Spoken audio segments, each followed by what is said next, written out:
Let us work on understanding to find the square root of decimal numbers. So I will take a known number, a known perfect square that we have already solved a case before. This is 1225 and we have solved this number without the decimal part. Only thing I have added is added a decimal. So let's work on the long division method that will be used to solve this problem. So first I do is I make the pairs. There is one pair on the left of decimal, one pair on the right of decimal. The key thing you need to keep in mind is that when you are making pairs of numbers, any decimal digits should always be in two digits. So let's solve the first pair meaning one which is on the left hand side of this decimal, which is 12. What I do is I am looking for a number such that when I make square of that, it gives me a number which is less than or equal to 12. In this case, I find that number to be 3, right?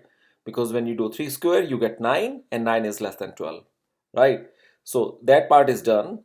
So I subtract from here, I get a remainder of 3. And since I'm squaring 3, that means I'm multiplying 3 with 3. So I need to put a quotient here. This is the divisor and this is the quotient part, right? So next what I'll do is I'll add in this divisor the same number that I used to find this square. So I add 3 to 3, it gives me 6. And at the same time now, I download this 25 to my remainder from the first division, right? And since I'm downloading the decimal here, what I do is I also add a point in the quotient, okay?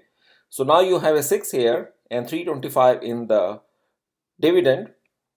So the next thing I'm looking for is to add a number right next to 6 so that if I use that number to multiply this whole number, the whole 2-digit becomes by adding this one number here, such that I get a product which is less than or equal to 325, okay? So I have to observe a little bit what exactly should I write here, what number should I pick here and put here, right? Now since 325 ends with a 5 in the unit place, that means I must choose a number such that it gives me a product equal to ending with the 5, right? So that number happens to be 5. So if I multiply 65 with 5, what do I get? 65 with 5 gives me 25 here, and then 2 comes in the top and it becomes 325. And that's exactly what I need. I need the product to be less than or equal to 325, and I do get that by multiplying this 65 with the number 5 itself. Okay, so this part is done. Now since I chose a 5 here, I also need to write 5 here in the quotient part. Okay, and that is done actually because we have a 0 remainder here. We don't need to explore anymore. Okay, so that means my square root is the square root of 12.25 is equal to 3.5. Okay, now let us work on another problem for finding the square root of a decimal number. So the example I'm taking is a decimal number 31.36.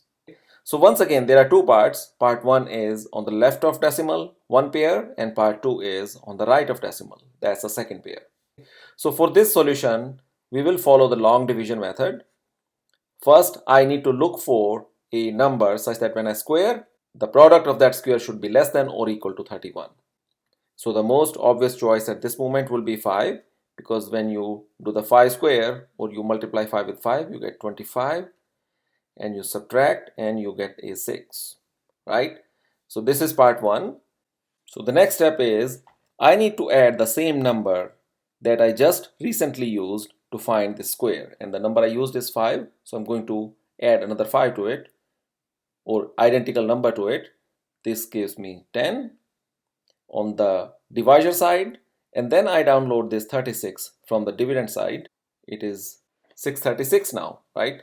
So next I need to look for to put a number here right next to 10 such that whatever number I put here, I need to multiply that whole thing with the number that I put here. So let's say if I put 2, I need to multiply 102 with 2. That gives me 204. It's too far from 636. I need to find a number such that I can get as close as possible to 636. So the most obvious choice would be to look for numbers that will give you 6 when you multiply that by itself, right? And those numbers could be either a 6 or a 4.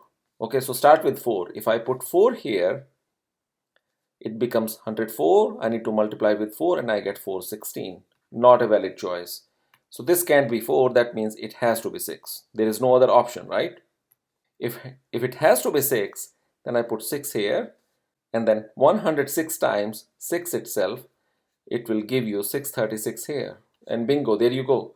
Because now you have it equal, you're done.